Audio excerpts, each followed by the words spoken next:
espérenme que me dice, sí, ¿estarían todos de acuerdo para grabar esta reunión? Bueno, muchísimas gracias. Muchas gracias. Sí, ese vos también, ¿no? Ezequiel, vos también estás de acuerdo. Buenísimo, muchas gracias. Listo. Queríamos también, antes de comenzar formalmente, darle la bienvenida a nuestros alumnos de Mendoza, a alumnos de Catamarca, y luego a colegas en general de varias provincias argentinas, porque hemos hecho una invitación abierta. Entonces tenemos la participación de colegas mendocinos, de colegas de Buenos Aires, pero también de varias provincias más. Así que la virtualidad nos permite estar conectados, estar cerca y de alguna manera abrir estos espacios de debate, de diálogo, que exceden a la provincia de Mendoza o la provincia de Buenos Aires o la ciudad autónoma, sino que realmente implican la posibilidad de intercambiar, de conocernos, de debatir, de profundizar los temas del derecho constitucional y puntualmente hoy los temas del federalismo y de los derechos humanos. Bueno, hemos organizado que comience el profesor Federico D'Angelo en una exposición breve, seguiré yo con también consideraciones breves y concretas, para luego abrir un espacio de intercambio. Adelante, Fede. Bueno, gracias, Gaby. Bienvenidos, muchas gracias por estar presentes. Bueno, como Gaby me presentó y Ceci también, soy Federico D'Angelo, soy de la Facultad de Derecho de la Universidad Nacional de Cuyo, para los que no me conocen, y bueno, ya hace unos cuantos años que estamos junto a Gaby en la cátedra. Bueno, como recién se hacía en la presentación, la idea hoy es que no sea una clase magistral, sino que nosotros tres, o sea, Ceci, Gabriela, bueno, cualquier otro profesor que quiera sumarse también, o incluso ustedes mismos, participemos con un feedback en diferentes temas que vamos a ir por allí desarrollando. No van a ser, a lo mejor, de una manera sumamente profunda, porque la idea precisamente, y perdón que sea reiterativo, es que haya un debate, o por lo menos que conozcamos las diferentes posturas, según, y como esto es un tema de federalismo, los lugares donde cada uno nos encontramos ahora mismo, ¿sí? Porque veo que por lo menos dos provincias estamos seguros, Mendoza y Buenos Aires, con sus propias realidades, que por ahí en algunos casos coinciden, pero en muchos también difieren. Así que bueno, la idea entonces, como para hacer un punto de partida, o dar un puntapié, sería esa.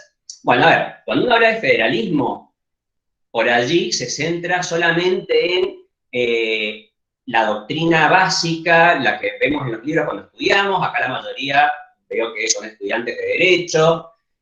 Para los que no lo son, bueno, las nociones que traen por allí del colegio secundario, o a lo mejor de la carrera universitaria o terciaria, donde hayan visto algún tema relacionado, que puede ser no solamente en materia de Derecho, sino también de Historia, ¿por qué no? Pero la idea de esta charla es también hacerlo un poquito más allá, más extenso, basándonos en cómo impacta digamos, esta forma de Estado, la federal, con el tema también de cómo se ejercen los derechos en los diferentes niveles de gobierno, o qué alcance pueden llegar a tener. Y entre ellos, luego la reforma del 94, con mucho hincapié, los derechos humanos.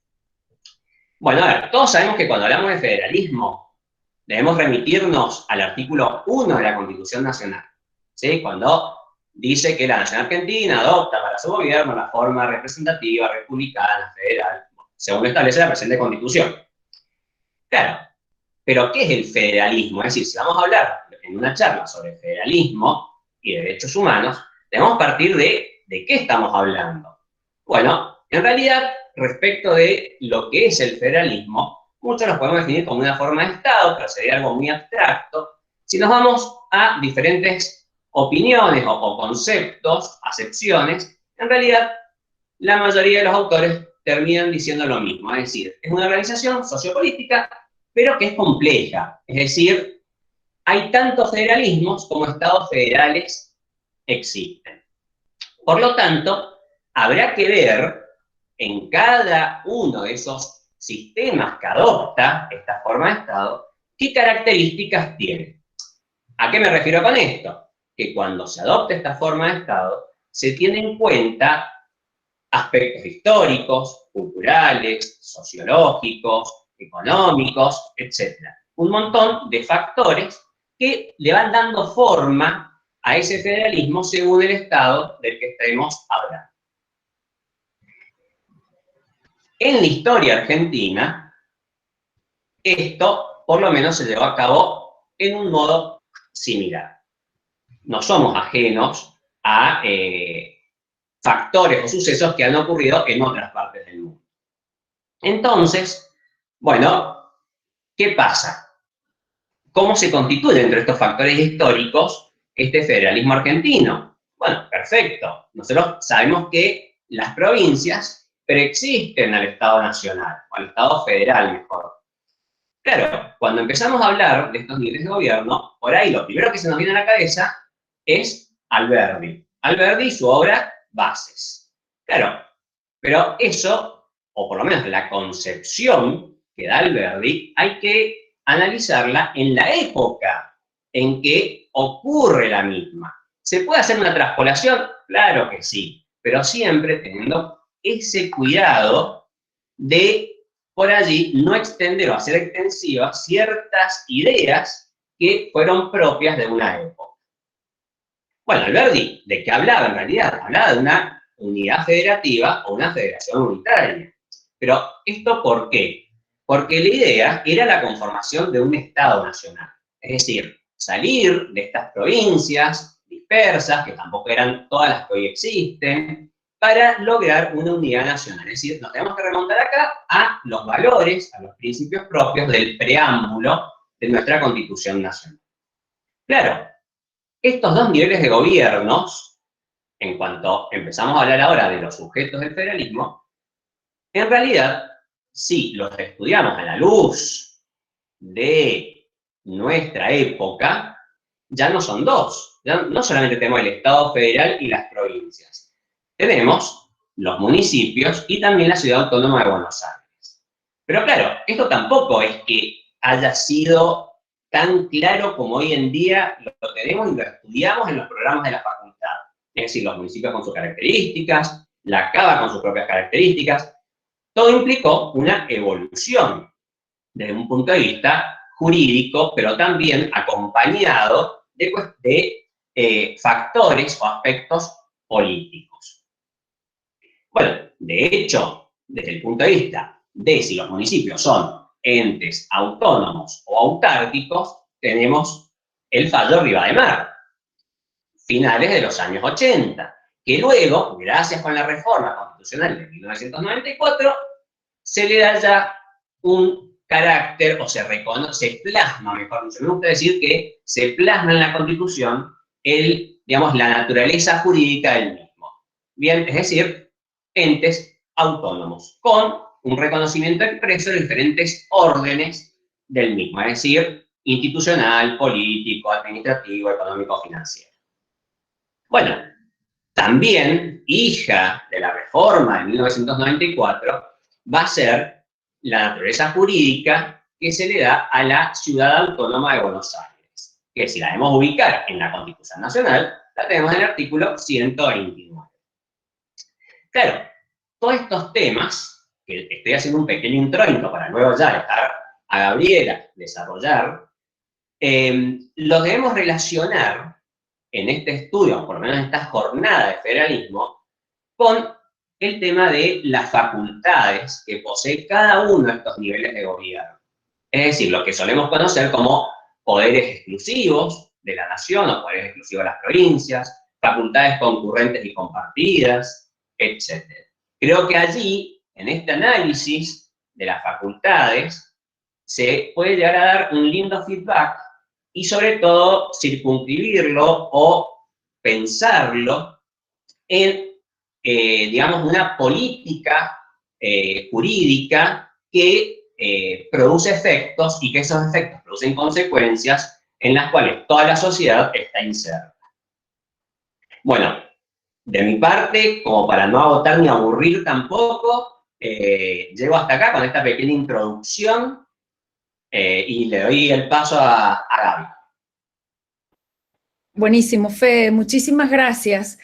Bueno, vuelvo a presentarme también. Mi nombre es María Gabriela Ábalos y soy profesora de Constitucional en 2 cátedras, una en la Universidad Nacional de Cuyo, otra en la Universidad de Mendoza, cátedras de Derecho Constitucional. Les cuento lo que creo que pueden ser los temas claves para entender o para aproximarnos al federalismo y a los derechos humanos en Argentina. Es más, le diría a mis alumnos, no puedo decírselo a los alumnos de la profesora Cecilia Recalde ni del profesor Ezequiel Abásolo, pero a los míos sí. Por favor, tomen nota de estos puntos ABC para tener en cuenta. Primer punto. Perdón, Gaby, Sí. a los míos también. Para los míos ¿También a corre los lo mismo. tuyos? Sí, los míos corre lo mismo. Tus alumnos están perdidos porque somos amigas, o sea que seguramente tendremos la misma lógica. No les queda otra. No les queda otra. Bueno, momento de profesoras que compartimos. Les decía, para tomar nota, primer punto, federalismo supone, como bien lo expresaba el profesor Federico D'Angelo, descentralización del poder en el territorio. Tengan clarísimo este punto, porque para entender el federalismo ayer, el federalismo hoy y quizás mañana, el puntapié inicial del cual tenemos que partir, el punto base es descentralización del poder en el territorio. Y visualicen el mapa de América. No quisimos con el profesor D'Angelo traer demasiada complejidad audiovisual, porque con la cantidad de participantes que somos, no quisimos complicarnos con compartir pantalla. Es más, yo tengo que estar admitiendo a las personas que van ingresando, pero visualicemos entonces en nuestra cabeza el mapa de América y a su vez veamos en ese mapa de América los países más extensos territorialmente hablando.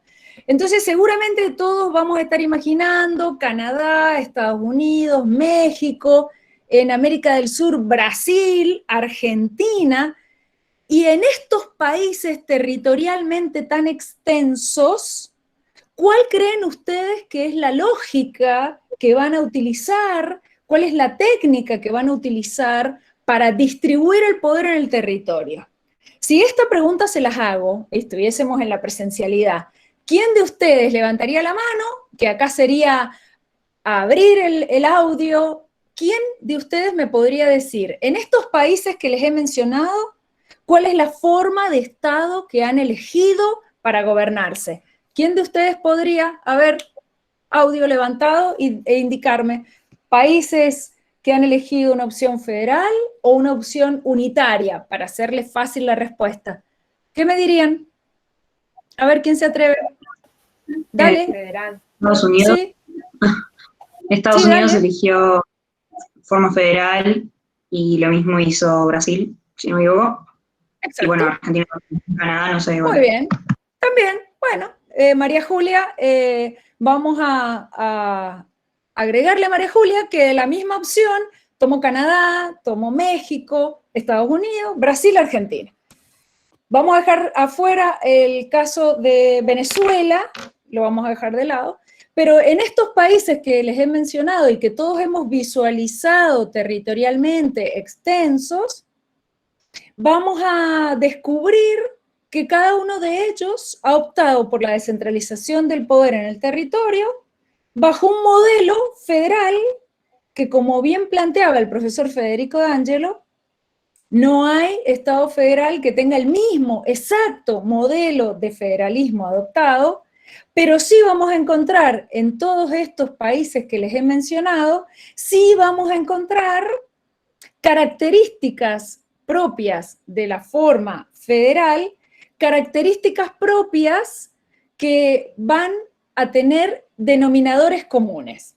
Esto quiere decir que tanto en Canadá, como en Estados Unidos, como en México, como en Brasil, como en Argentina, para seguir con estos ejemplos, vamos a encontrar que ellos tienen adoptada la forma federal, pero no con idénticas características.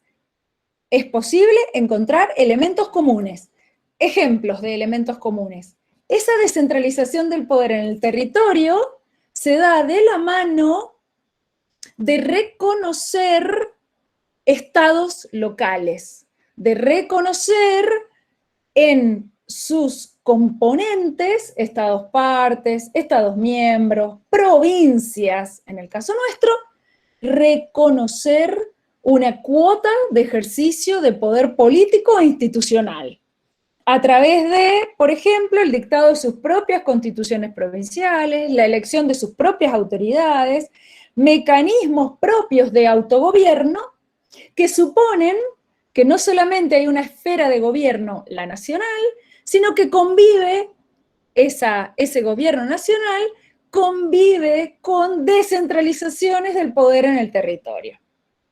A su vez, si quisiésemos hacer un comparativo detallado, tendríamos que tomar la Constitución, las normas fundamentales de cada uno de estos países para ver particularmente cómo reglaron, con qué alcances dispusieron esas autonomías provinciales o locales, con qué alcances dispusieron a su vez dentro de cada uno de estos estados provinciales o estados, cómo contemplaron los estados dentro de ese estado. En el caso argentino diríamos cómo dentro de cada provincia hemos diagramado las autonomías municipales y a su vez en estos estados federales cómo resolvieron la cuestión de la capital federal en cada uno de estos estados federales. Cómo resolvieron la ciudad sobre la cual además de tener un gobierno propio de ciudad, iba o tienen las autoridades nacionales su centro. Entonces imaginemos Washington, imaginemos un Brasilia versus Río de Janeiro, imaginemos, y no imaginemos porque lo vivimos en la Argentina, la ciudad autónoma de Buenos Aires, que además es asiento de la capital federal. ¿Qué quiero mostrarles de esta manera? Que la descentralización del poder en el territorio, como primer elemento que quise que anotaran, supone una decisión de organización del poder adoptada por un Estado nacional o por una nación, que luego diagrama en la letra chica, en las características puntuales, características justamente, particularidades propias de Estados Unidos, de Canadá, de México, de Brasil, de Argentina, pero que tienen como elementos comunes, y por eso son todos estados federales, la descentralización del poder. Esto supone Estado nacional más estados locales, a su vez supone dentro de estos estados locales otros estados también puntualmente. De alguna manera, lo que me interesa como primer elemento que tengan en cuenta, que esa descentralización del poder es una nota fundamental de todo Estado federal, con luego las particularidades puntuales que deberíamos analizar para cada uno de estos países que les puse como ejemplo. Segundo punto, ya el federalismo argentino. Nos vamos a quedar con el análisis de las características propias de cómo hemos diagramado esa descentralización del poder en el territorio en el caso argentino. Y en este segundo punto, quiero que tengan muy en cuenta la historia constitucional e institucional argentina. El segundo punto les diría que es la historia. ¿Y por qué se los pongo como un punto especial a tener en cuenta? Porque intentar entender el federalismo argentino, no sé si algún día lo lograremos, supone en la escuela mendocina de Derecho Público, en la escuela cordobesa de Derecho Público, en la escuela platense de Derecho Público, para ponerles como grandes escuelas en la historia constitucional y en el derecho constitucional argentino, supone siempre remitirnos a nuestra historia constitucional. Y ustedes saben que en esta historia, para arribar a nuestro federalismo, podríamos empezar leyendo las bases de Alberdi, como bien citó el profesor Federico D'Angelo. Y en las bases de Alberdi, el capítulo 17, donde Alberdi se preocupó de dejarnos como legado el resumen de todos los antecedentes unitarios, léase descentralización del poder, y antecedentes federales, traducido descentralización del poder. Alberdi se ocupó de dejarnos muy claro los antecedentes de centralización del poder y de descentralización del poder. ¿Saben en qué momento puntual? Antes y después de 1810. Ubíquense, y si tienen tiempo les recomendamos que lean el capítulo 17 de las bases, porque van a dimensionar cómo abordar el federalismo argentino necesariamente tiene que llevarnos a hacer un poco de historia, de forma tal que visualicemos que aún antes de 1810, o sea, aún antes de la Revolución de Mayo, nuestra propia configuración de la mano de la conquista española y de la organización del poder por la conquista española, ya traía un condimento de centralización del poder. Formar parte de un virreinato con una autoridad central, con luego descentralizaciones muy subordinadas a ese poder central, necesariamente tiene que marcar una perspectiva posterior en la incorporación del federalismo distinta a si se tratase de las colonias en Estados Unidos que tenían una impronta autonómica originalmente mucho más abierta y mucho más descentralizada que nuestra historia. Acuérdense que aquí no se trata de hacer consideraciones de valor en torno a qué fue mejor o peor en términos federales, simplemente conocer nuestra historia, hacernos cargo de nuestra historia para entender un poco el presente. Y vuelvo al Alberdi, entonces, magistralmente redacta nuestros antecedentes unitarios y federales. ¿Para qué lo hace y por qué lo traigo a colación? Porque el punto de llegada en el artículo primero de 1853, el punto de tener lo representativo republicano federal en el artículo primero de nuestra Constitución, acuérdense que no hay comas, es representativo, republicano, federal, en un pie de igualdad la forma de Estado y la forma de gobierno. Ese artículo primero termina con según lo establece la presente Constitución, mostrándonos ayer y hoy que la conformación federal necesariamente iba a estar unida a lo que el texto constitucional en 1853, luego en el 60 con la incorporación de Buenos Aires, luego en las distintas reformas para concluir en la reforma de 1994, supone esa conjunción, porque nuestro texto constitucional, al incorporar la forma federal, se hace cargo de nuestros antecedentes unitarios y federales, se hace cargo de nuestras luchas, porque esto no fue pacífico, de nuestras luchas a partir de 1810, en la etapa autonómica entre 1820 y el 53, posteriormente en el 60, y les diría contemporáneamente también, se hace cargo entonces de esa forma federal según lo establece el texto constitucional. Entonces, como segundo punto, no perder de vista y siempre tener presente nuestra historia constitucional, donde lo unitario y lo federal, la centralización y la descentralización estuvieron presentes y tienen cabida en el texto de 1853, en el 60, en las reformas posteriores y en la del 94. Tercer punto que quiero introducir, les diría en una apertura hacia las consideraciones que desde el derecho constitucional tienen que tener medianamente con claridad visualizadas para poder interpretar, para poder opinar con todo respeto y con toda la pluralidad que merece nuestra materia y que merece nuestra concepción del derecho, los elementos claves a tener en cuenta para poder, les digo, hacer un abordaje quizás con más elementos de lo que hoy está viviendo la Argentina. Y el tercer elemento que les quiero volcar es lo que la reforma de 1994 buscó como objetivos en torno al federalismo, lo que plasmó en el texto constitucional y lo que luego la práctica constitucional argentina nos muestra. Esto daría pie para que armáramos con Cecilia Recalde un seminario de varios días.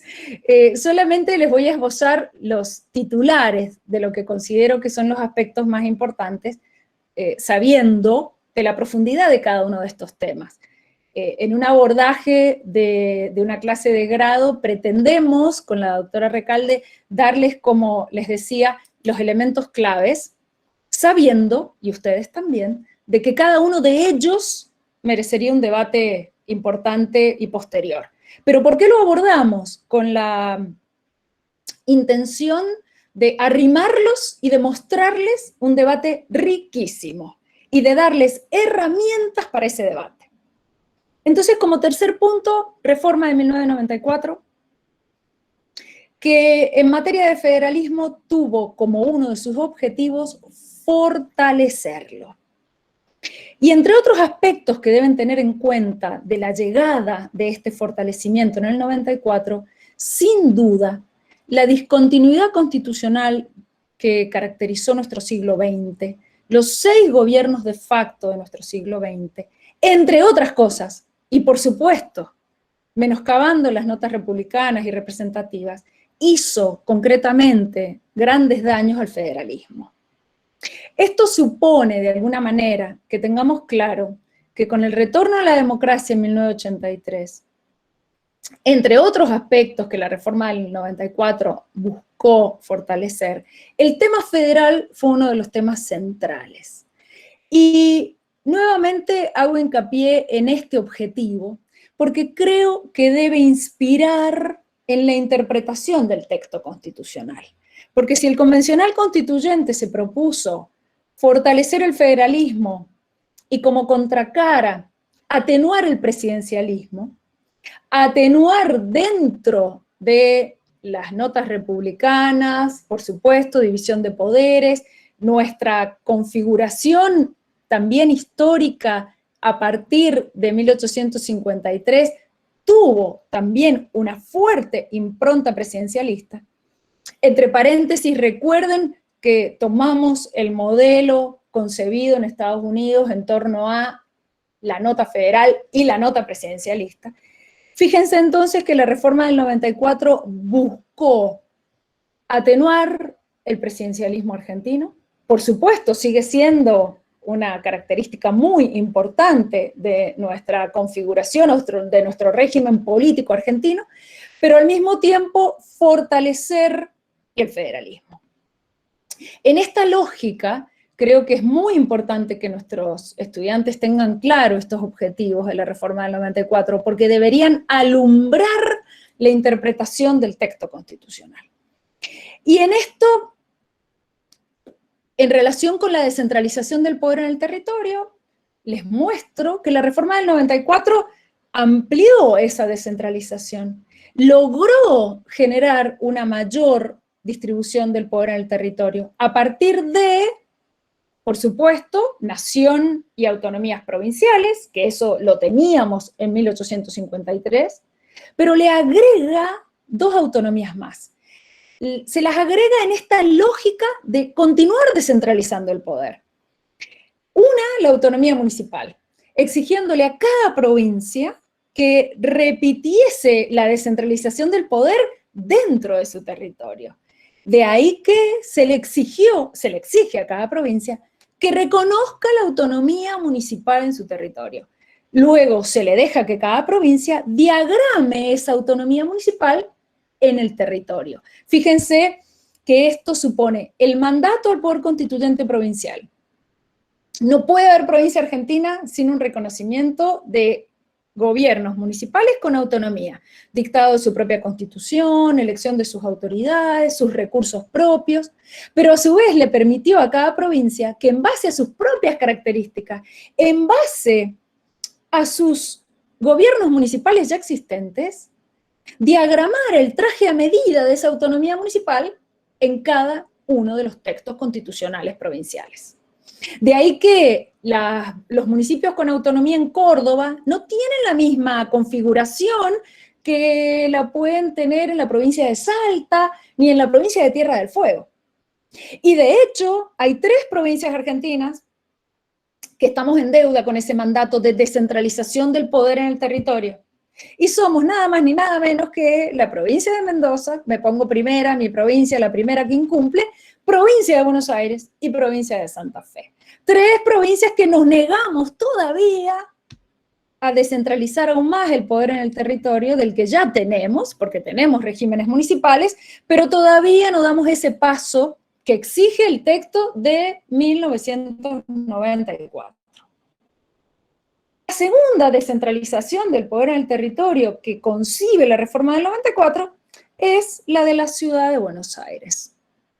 Fíjense, me detengo 2 minutos aquí, atento y en respeto y en homenaje a los alumnos que están presentes de la ciudad autónoma.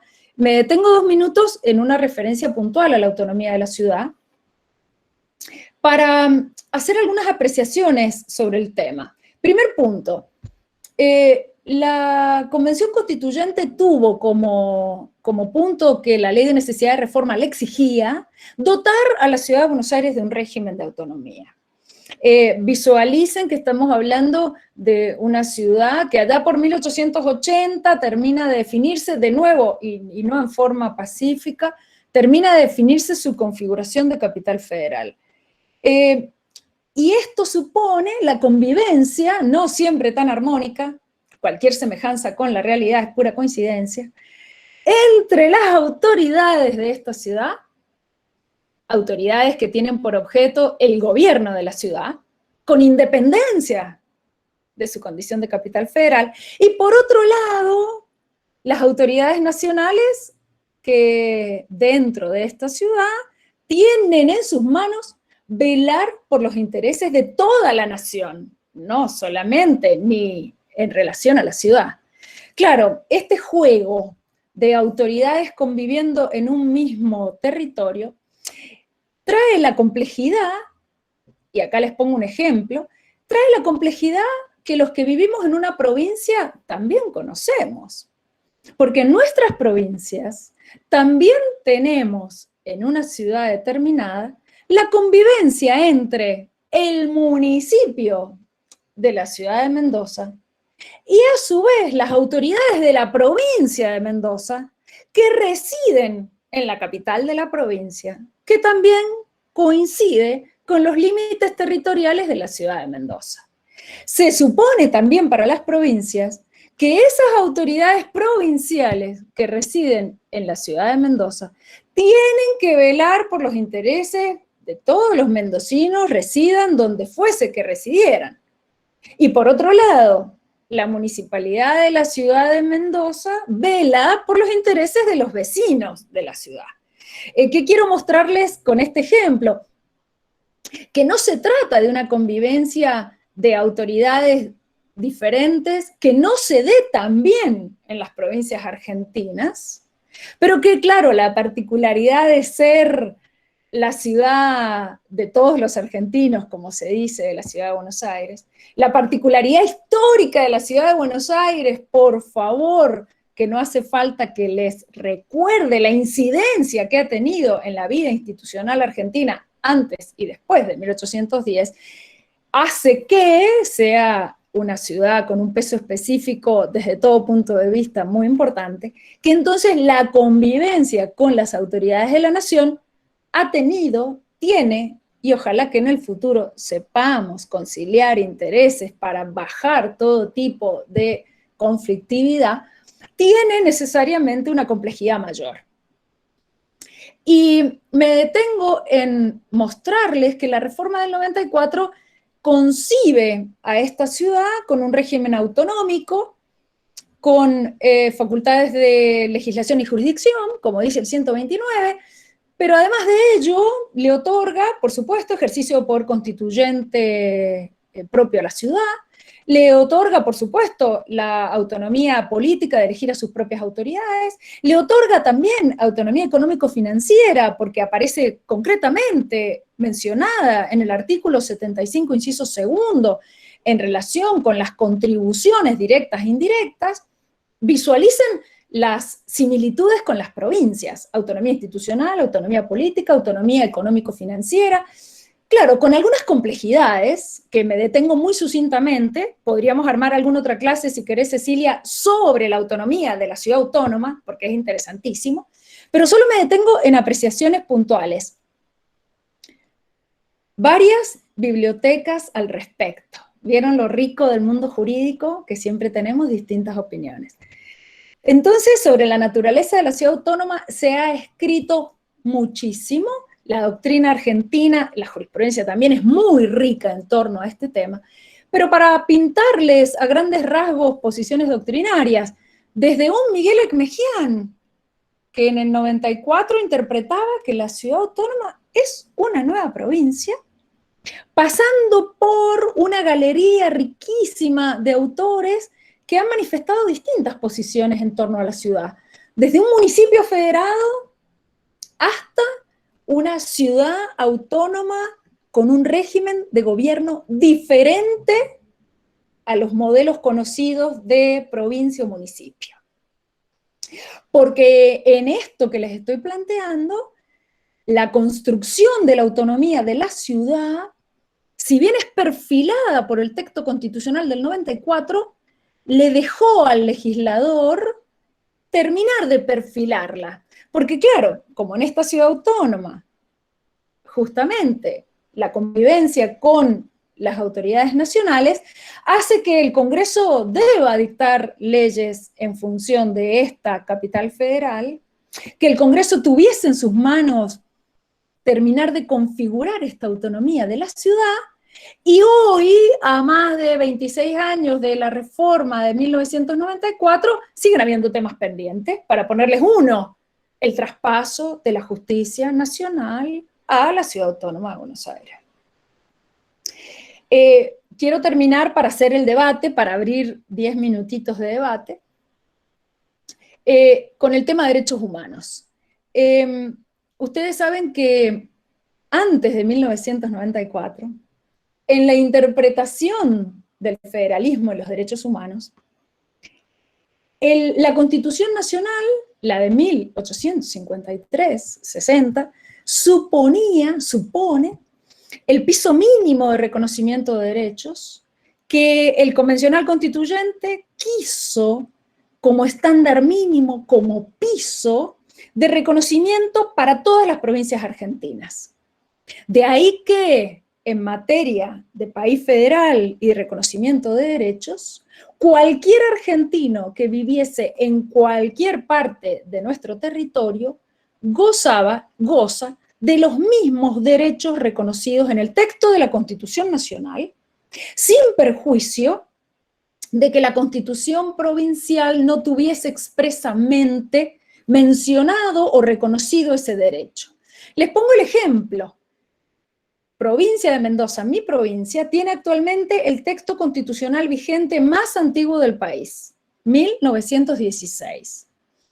Y para la interpretación de los derechos con piso mínimo en el texto nacional, cualquier mendocino goza formalmente, luego habría que ver la efectividad real, eso da para otra referencia en otra clase, pero formalmente goza de los mismos derechos a partir del texto nacional que rigen todo el territorio. Y les doy otro ejemplo. A su vez, las provincias pueden, y de hecho lo hacen, ampliar ese piso mínimo. Ejemplo, sigo con mi provincia. Constitución de 1910. Tucumán, Constitución de 1907. San Juan, Constitución de 1927, Mendoza, Constitución de 1916, reconocieron derechos sociales mucho antes que el texto constitucional nacional lo hiciera en 1949. De forma tal que el piso mínimo se veía muy claro, los derechos clásicos de la Constitución de 1853-60. Y las provincias ampliando ese piso mínimo, elevando ese piso mínimo, reconociendo derechos sociales. 1983, retorno a la legalidad institucional, provincias argentinas comienzan a reformar su constitución, empezando por San Juan, abril de 1986. Las provincias comienzan a reconocer derechos de tercera generación.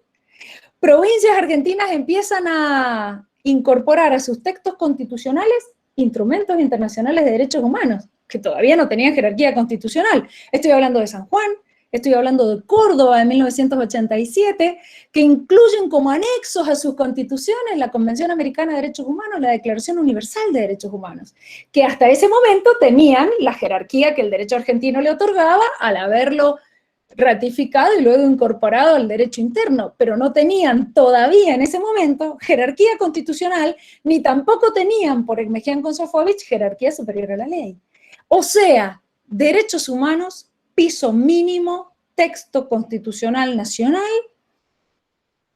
elevando el estándar las provincias argentinas. Y para terminar, cuando se le reconoce jerarquía constitucional a los instrumentos del 75-22, más los que en el futuro hemos ido incorporando, cuando esos instrumentos internacionales contienen la denominada cláusula federal, la Convención Americana de Derechos Humanos, por ejemplo, donde dice expresamente que si el Estado que ratifica el tratado tiene como forma de organización el federalismo, rige ese instrumento con obligatoriedad para todos los estados partes de ese Estado federal.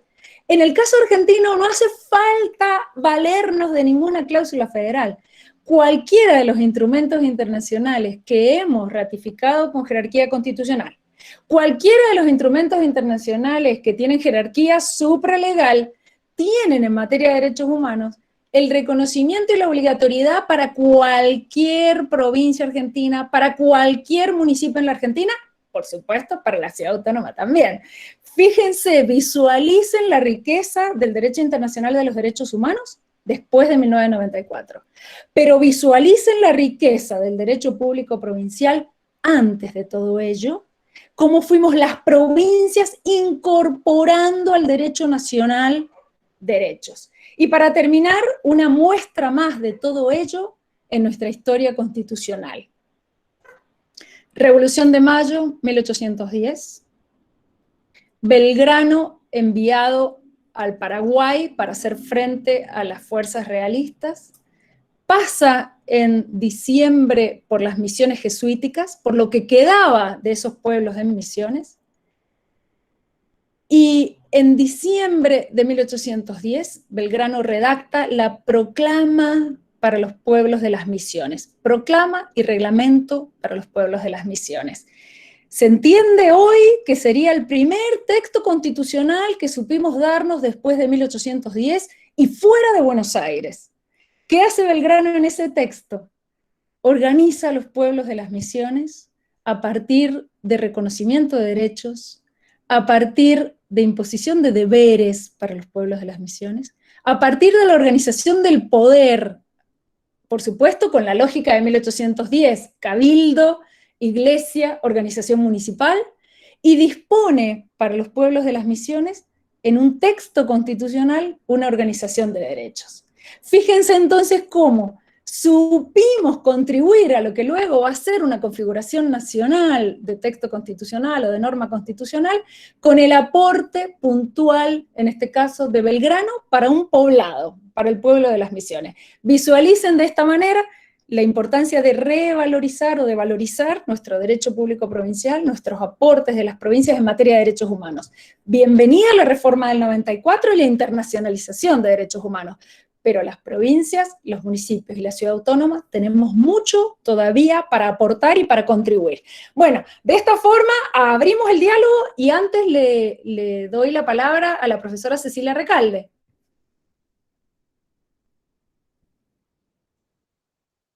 Ahí está, ¿me escuchan? ¿Sí? Tengo muy mala señal, así que si me corto y me voy, es involuntario. Felicitaciones, Gaby, felicitaciones, como siempre, súper clara. Mil ideas para por ahí aportar desde acá, desde la ciudad autónoma, pero una cosa casi anecdótica. En nuestra cátedra está Carla Celsi. Carla es de Entre Ríos. y me fascinaba mientras vos hablabas, cómo Carla hacía que seguía todas las notas de federalismo, porque claro, se vive desde el interior, esto se vive de una manera muy diferente de lo que lo percibimos nosotros acá en la Ciudad Autónoma de Buenos Aires. Me quedo para resaltarle sobre todo a los chicos de acá de la Ciudad Autónoma, eso que marcaba Gabriela hace un rato acerca de la intención del reformador del 94 de fortalecer el federalismo. Y la necesidad de la interpretación, no solo de las normas, sino de la realidad, mirándola a través de ese prisma, de esa intención del convencional del 94. Si lo tuviera que decir en fácil, como les digo yo a los chicos, indubio pro federalismo. En caso de duda, en caso de, che, esto es federalismo. ¿Por qué? Porque esa fue la intención del convencional del 94. Entonces, esto parecería siempre suceder al revés. Desde acá de Buenos Aires lo percibimos al revés. Se percibe como, bueno, en caso de duda, mejor que lo tenga el gobierno nacional. En caso de duda, mejor que lo haga el presidente, mejor que lo haga el Congreso Nacional. Y no es así. Esa es una interpretación errónea y tergiversada del texto constitucional, sobre todo teniendo en cuenta lo que los convencionales del 94 tuvieron en mente. Entonces, eso sí me gustaría subrayar a los chicos, sobre todo de acá de Buenos Aires, porque evidentemente nosotros tenemos una lectura bien distinta de la realidad, ¿no? Lo que también es lógico, porque bueno, lo tenemos acá nomás, ¿sí? Pero nosotros percibimos la autoridad nacional demasiado cerca, porque está cerca, pero no necesariamente de una manera muy correcta. Yo no sé, Ezequiel, si quiere agregar algo. Ezequiel además es súper especialista en historia del derecho. Absolutamente, así que Ezequiel, todo tuyo. Sí, por supuesto, Ezequiel. Lo que quieras, bienvenido. No, me parece muy interesante, pero hay muchas ideas y muchas cosas. Yo creo que esto es el inicio de una posibilidad de diálogo interprovincial, interuniversitario, pero me parece que tanto como Gabriela, que fue muy clara, Federico también, y las ideas que acaba de dar Cecilia son muy buenas, pero abriría el juego para los alumnos, porque ellos tienen ganas de hablar seguramente. Nosotros somos una especie de inimputables en cuanto a nuestra expresividad, y no nos podríamos estar horas y horas, pero démosle espacio a los chicos. Total, nosotros podemos tener una oportunidad. Coincido, Ezequiel, coincido. A ver, chicos. Sí, chicos, a los míos, los que quieran preguntar, aportar, acotar, más que bienvenidos. Cuenta también como participación en clase.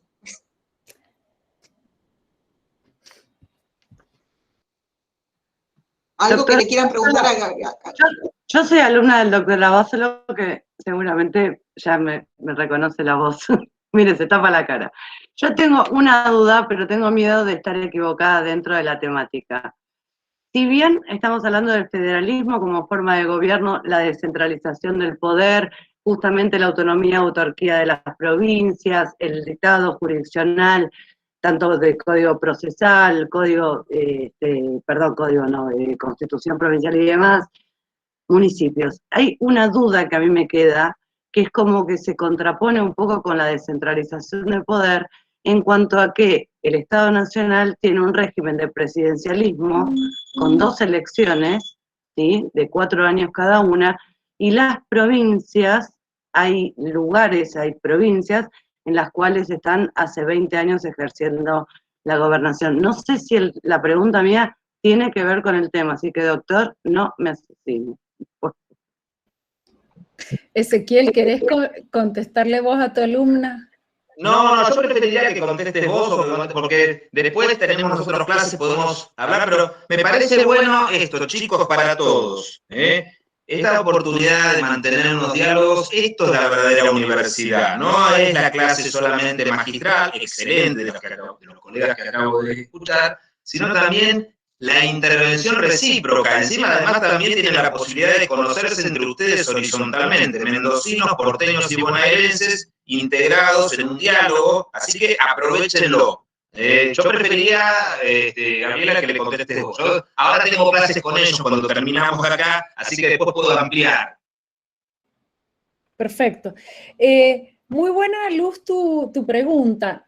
Dentro del contexto de la autonomía de cada provincia, el requisito constitucional ineludible es la forma republicana y representativa.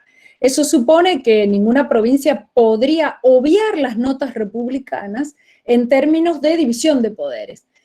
Claro, tu pregunta es muy interesante porque varias provincias argentinas optaron, y sobre todo después del retorno a la legalidad institucional en el 83, por el modelo de reelecciones indefinidas.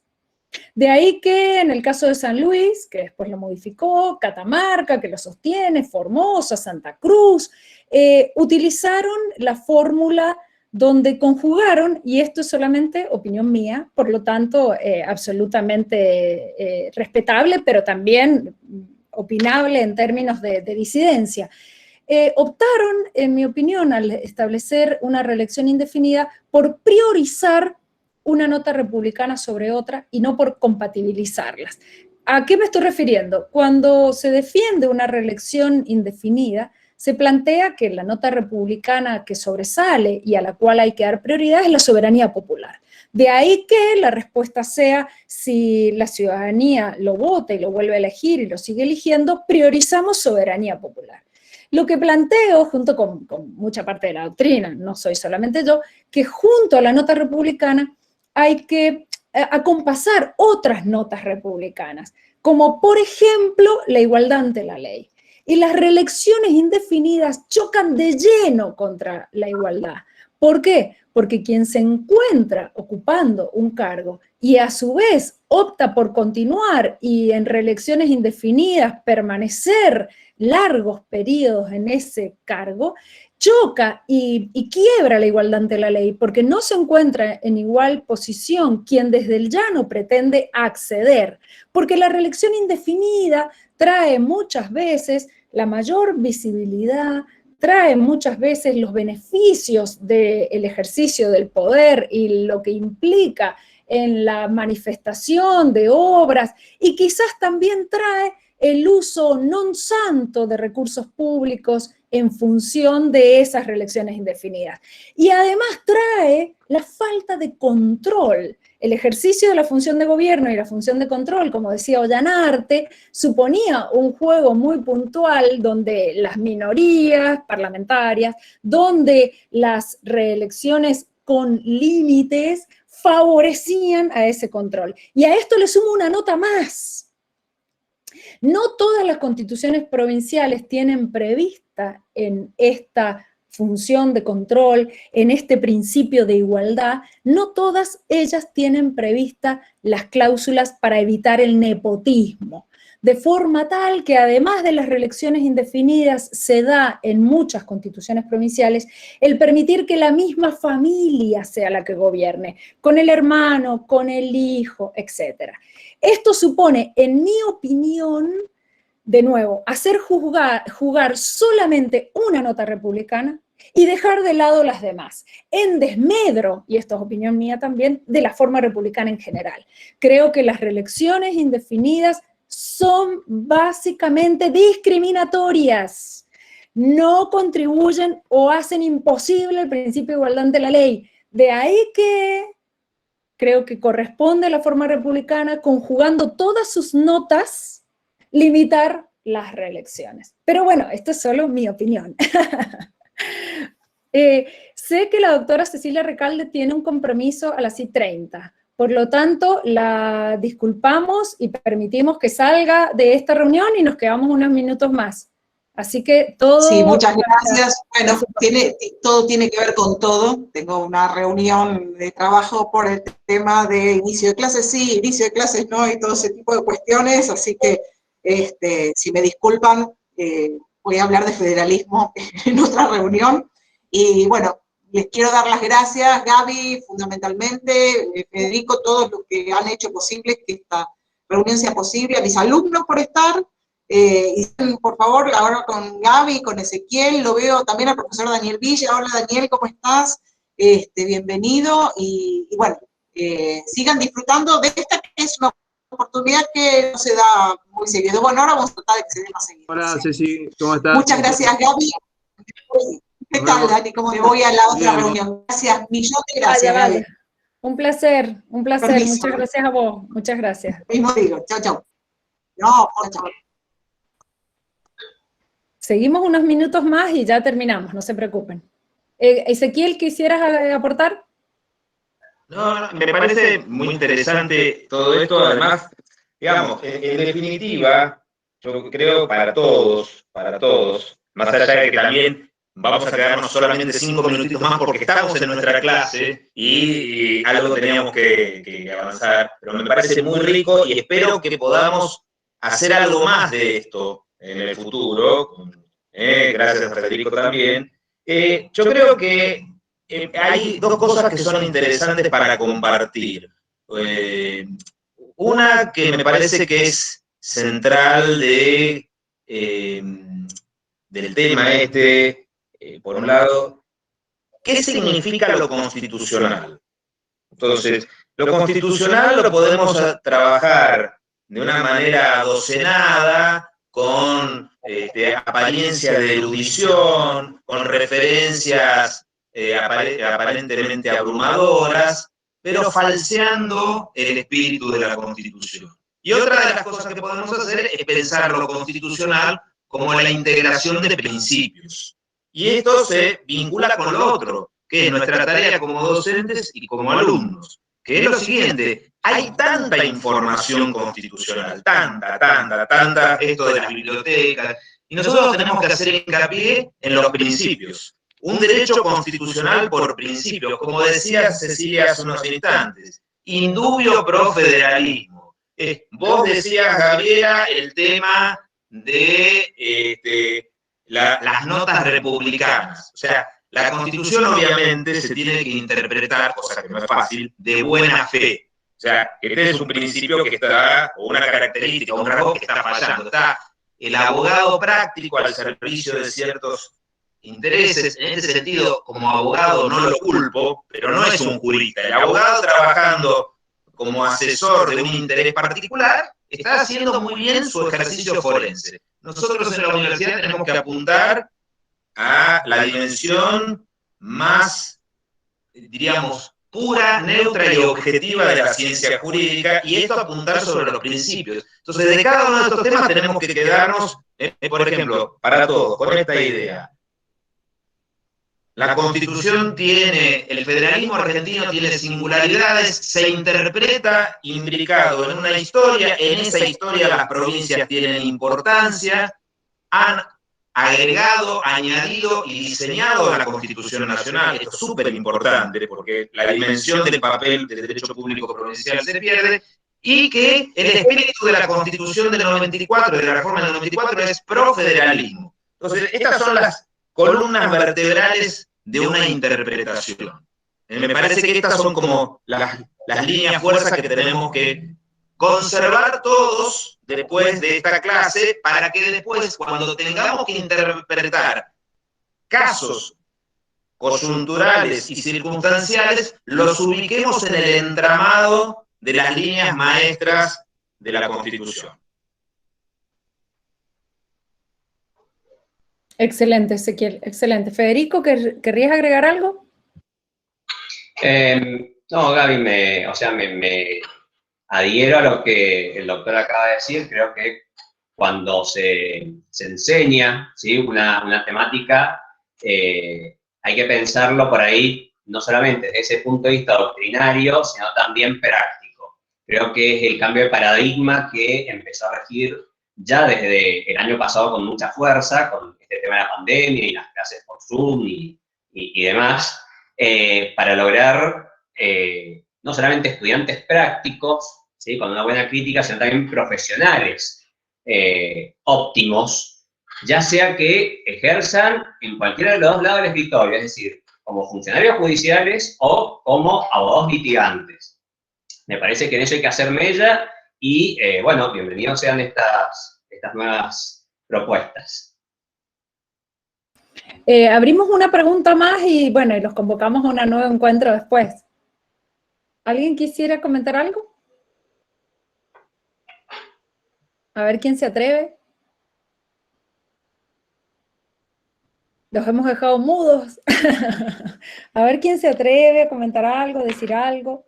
Pueden estar en desacuerdo también, por supuesto.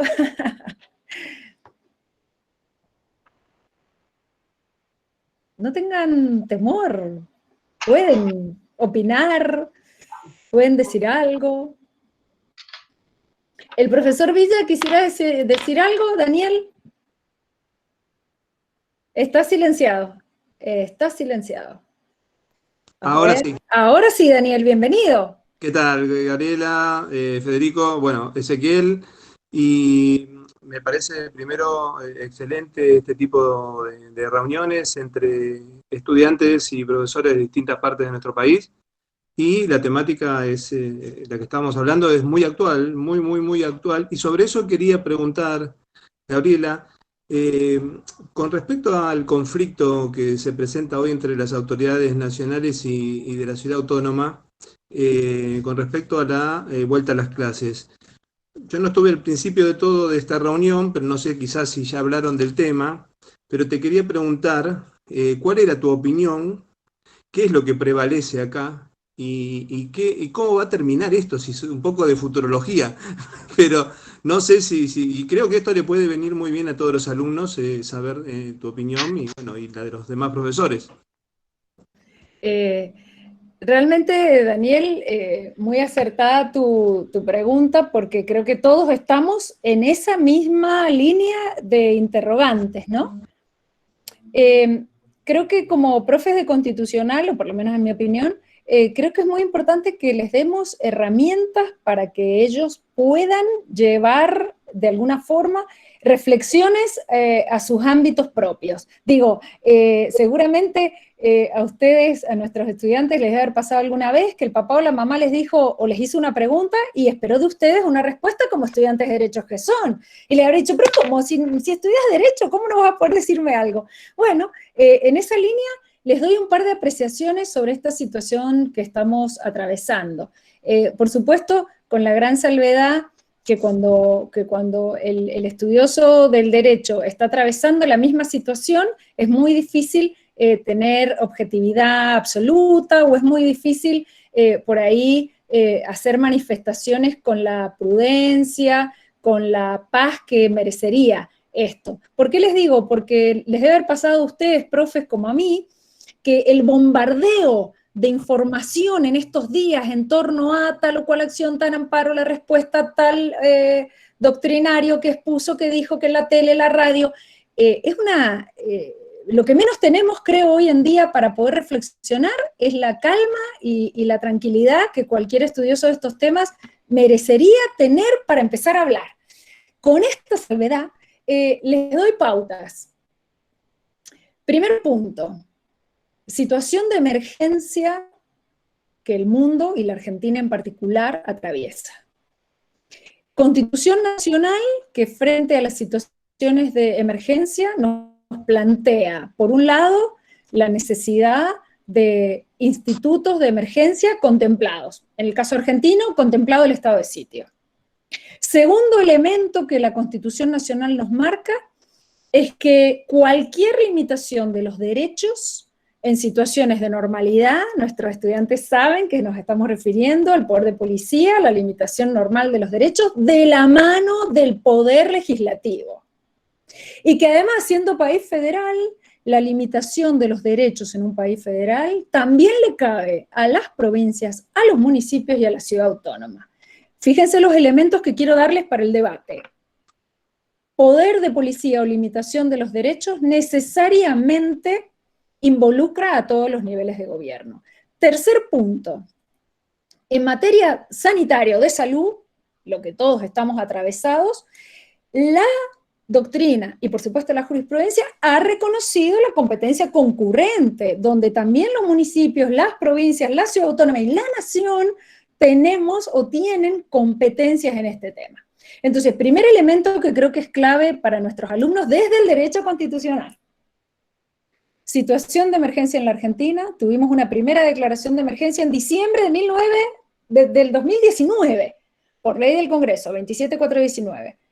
Y luego se concatenaron accionarios puntuales del Poder Ejecutivo Nacional, decretos de necesidad de urgencia, con algunas y en menor medida leyes del Congreso que llevaron al debate, y esto lo digo con toda paz porque lo tengo publicado y creo estudiado dentro de lo que implica este marco que estamos atravesando, la necesidad de que el Congreso argentino, como las legislaturas provinciales, como los consejos deliberantes y como el poder legislativo de la ciudad autónoma de Buenos Aires, asuman el rol constitucional que les toque en la limitación de los derechos de las manos de la ley. Primero y principal elemento a tener en cuenta. De ahí que me parece que pueden extraerse desde el punto de vista constitucional y con toda la salvedad de que en nuestras cátedras jamás involucramos opiniones que tengan que ver con la política partidaria coyuntural, porque ese es un debate que excede a la cátedra, digo, y que eso será charla de café entre aquellos que quieran debatir esos temas. De ahí que, volviendo entonces al ABC constitucional, principio de legalidad en materia de limitación de derechos, principio de legalidad en materia de poder de policía de emergencia, facultades concurrentes entre nación, provincia, ciudad autónoma y municipio, en general en materia de poder de policía sanitario, y luego viene como el cuarto elemento clave acá, que es el tema educación. Recordemos que, de nuevo, en los grandes rasgos que estamos acá delineando, la educación primaria es un cometido provincial. Acuérdense en el artículo 5, la obligación a las provincias de asegurar la educación primaria. Luego, con el devenir de la historia constitucional, más la reforma de 1994, quedó clara la competencia del Congreso en materia de educación superior, de educación universitaria, y en este juego aparece nuevamente, por lo menos en mi opinión, una interpretación a la luz de los fines de la reforma del 94 de fortalecer el federalismo. Y como bien planteaba la profesora Recalde, el profesor Abasolo, ese debe ser el principio interpretativo. Si estamos hablando de materia de educación que excede a la educación primaria, a la educación secundaria, si estamos hablando de limitación de los derechos, si estamos hablando de concurrencia en el ejercicio de ese poder de policía, necesariamente, en mi opinión, hay que interpretar las medidas a favor de la concurrencia, dando cabida a la ciudad autónoma en este caso, a favor de la exigencia del principio de legalidad.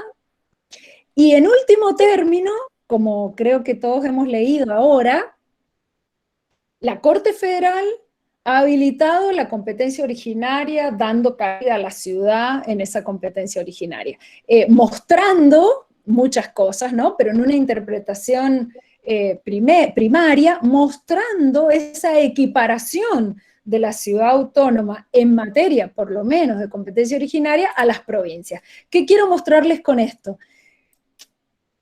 Que la solución, por supuesto, no es uniforme, no hay una única interpretación, muy respetuosas y respetables las opiniones diversas sobre el tema, pero creo que nuestros alumnos de Derecho Constitucional tienen que tener claro el ABC del derecho constitucional, del derecho federal, de la república y el federalismo, y con ese ABC sacar sus conclusiones, de forma tal que no se trata de tener un pensamiento único ni una sola posición, de tener la apertura al respeto a las distintas posiciones, pero son estudiantes de Derecho y particularmente de Derecho Constitucional.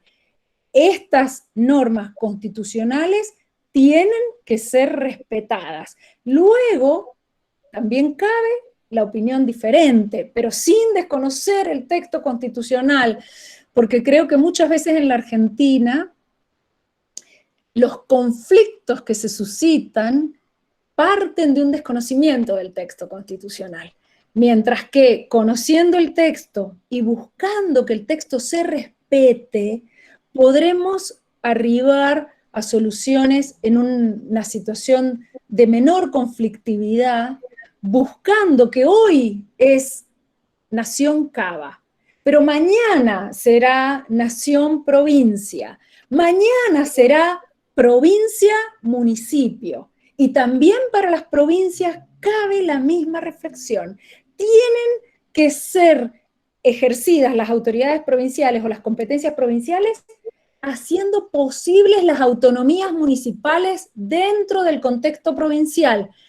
De alguna manera, esta situación que hoy vivimos, particularmente Nación Cava, tiene que llevarnos a la reflexión, a los argentinos en general, a cumplir las normas constitucionales, defender la descentralización del poder, no solamente en la lógica Nación Cava, sino también en la lógica de cada provincia con sus municipios, para que entonces salgamos enriquecidos de esta situación de conflicto actual, más allá de Nación Cava. Salgamos enriquecidos porque como estudiantes de Derecho aprendimos o tenemos más claro que antes cuáles son las normas constitucionales en juego.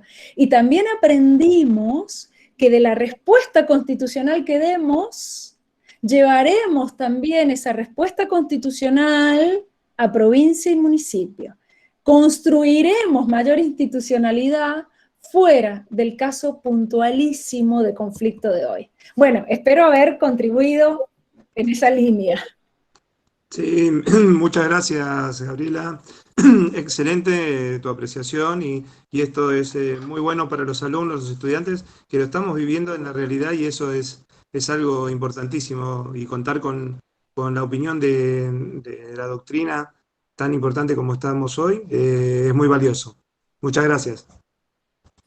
Bueno, Gabriela, te pediría 2 minutos, me voy a tener que retirar y con eso la tropa que me acompaña. Por supuesto, Ezequiel. Terminamos nuestra clase. Veo que acá Antonella está preguntando algo, perdónenme por no escuchar las preguntas, no es de cortesía, pero sugiero lo siguiente, para una próxima reunión, porque yo ya quiero que haya una próxima reunión, pero para evitar la timidez de nuestros alumnos, sugiero que les demos algún temario para que ellos puedan preparar y que empiecen hablando de ellos. Y además sugiero otra cosa. Hoy las tecnologías nos permiten lo siguiente. Podríamos hacer equipos o grupos de reflexión interuniversitarios. Entonces, por intereses, por gustos o a veces por el azar, decir, miren, se van a formar 10 equipos entre bonaerenses y porteños y mendocinos, o el resto del país. Bueno, y entonces, con eso, nosotros los profesores vamos a tratar de ponernos el tapaboca para no hablar los primeros 20 o 30 minutos y escucharlos a ellos. Bueno, después de tirar esto, huyo, les agradezco y los saludo a todos. Excelente, Ezequiel, te tomamos la idea y vamos a hacer justamente...